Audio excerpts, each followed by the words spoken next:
Hello, I'm Daniela. In today's video, I'm going to show you the cable stitch. Now this is a very interesting stitch. It's also called the side-by-side stitch, and it's not to be confused with the cable chain stitch. It's actually a very easy stitch that looks a little more intricate when you find out that it's done with one needle and just a continuous stitch. It's not two rows done separately, it's two rows done together. The stitch is beautiful because it makes a lovely outline, and if you use all 6 strands of floss, it makes a very substantial and chunky outline. And likewise, if you use just a couple of strands of floss, it can make a very delicate one.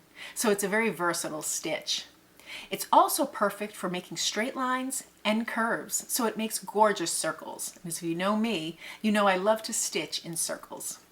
So let's get started with this very simple and lovely stitch.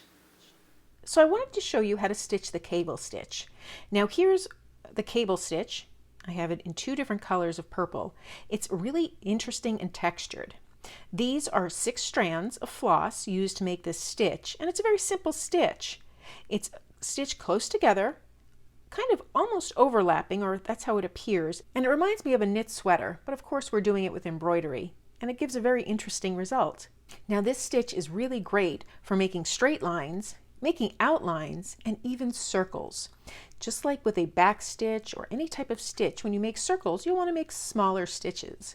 So let me show you how I make the line and the circle. So to start the cable stitch, I'm using floss here with a knot on the end. This is all 6 strands. The fewer strands you use, the more delicate your shape will look.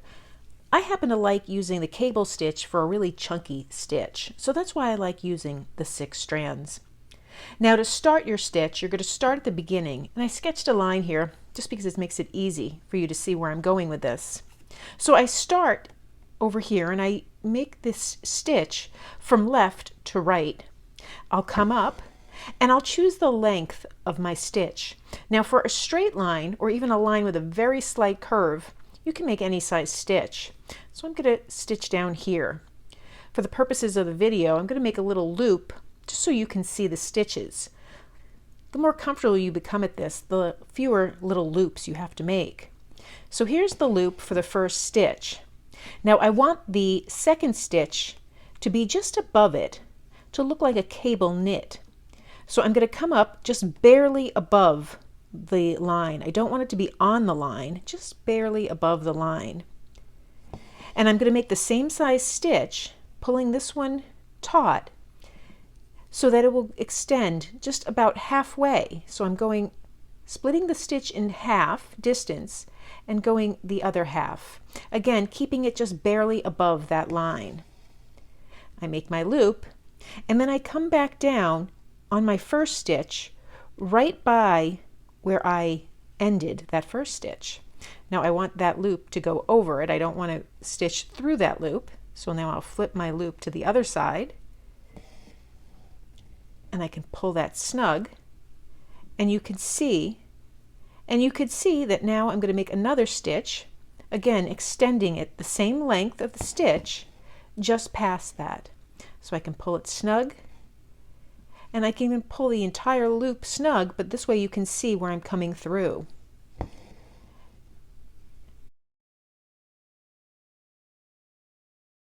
So now I have my 2 rows of stitches. Now this one I'll do without the loop so you understand what I mean. And I'll come up here again on that bottom row of stitch, make my stitch, and then I come up on this top row. Again at the end of that top row of stitching. And I'll continue this the length that I've sketched out. I can speed this up so you can see the process. So you always come up either above or below about halfway through the stitch, and then you just make your stitch extend halfway beyond the stitch below or above it. It's just a constant pattern, and you get the hang of it after doing it a few times. It really becomes like second nature. And then you can start to really speed up the process. by sticking the needle in at the end of the stitch and putting the point in the beginning of the new stitch you want to make, and you make this in one motion. And this just takes a little practice, but you'll get the hang of it in no time. Now if I want my piece to end together, I'll just make my last stitch shorter. So it will come up and then end at the same distance of the stitch above it. And I'll knot my thread, and then I have my cable stitch done quite nicely in a straight line. So now the cable stitch is also very valuable to use in a circle. To use it in a circle though, because of the curves and depending on the size of the circle, you'll want to make your stitches a little bit smaller. So you just choose a spot to start, and I make my first stitch just like I did with the straight line. And then you can choose to have your cable row go in, to make it smaller, to make the circle smaller, or to make it larger. So to make it smaller, you would just go on the inside. Create my stitch, pull it to right here, again keeping those stitches nice and small.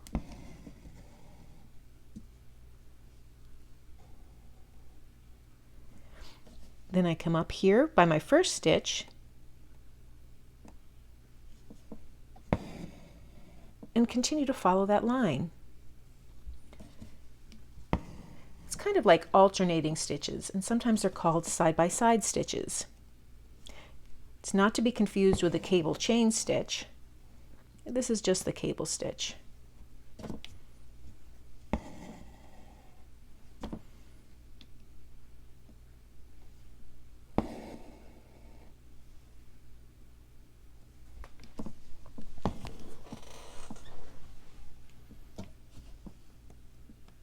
Now again, once you get comfortable with this stitch, you don't have to do it one stitch at a time. You can stitch down and then bring it up right by your previous row of stitches. Now when I stitch, I don't tend to use this embroidery hoop because I like the feel of being able to manipulate the fabric in my hand. But for the purposes of the demonstration, the embroidery hoop is very invaluable. It gives me another hand. So I'll speed this along so you can see all the stitches as it comes together. So here you can see how I made my stitches a little bit larger on the right-hand side. I really didn't like the way this was looking. It wasn't looking terrible, but I wanted little smaller stitches, a more gentle curve. So I started to make the stitches just a little bit smaller, and I really was pleased with the result. So really give some thought to the size stitches that you want. It really makes a difference in the end result.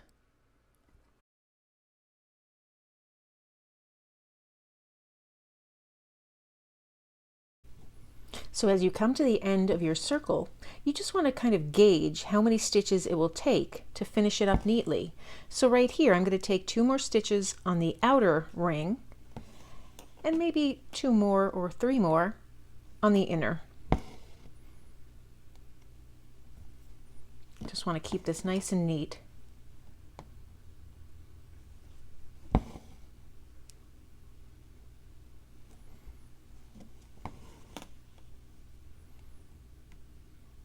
You may have to alter your stitches slightly by making them either slightly larger or slightly smaller, just so that they blend in nicely and form that lovely ring. So this is how I made my ring using a cable stitch.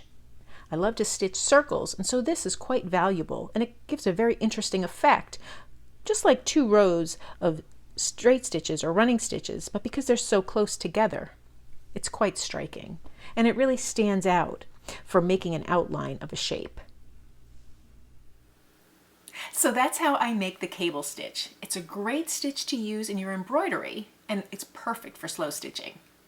Now, what do you think about the cable stitch? Have you used it before? And what are your feelings? Let me know in the comments below. And thank you for joining me today. If you found this video helpful, please give it a thumbs up and be sure to subscribe. See you next time.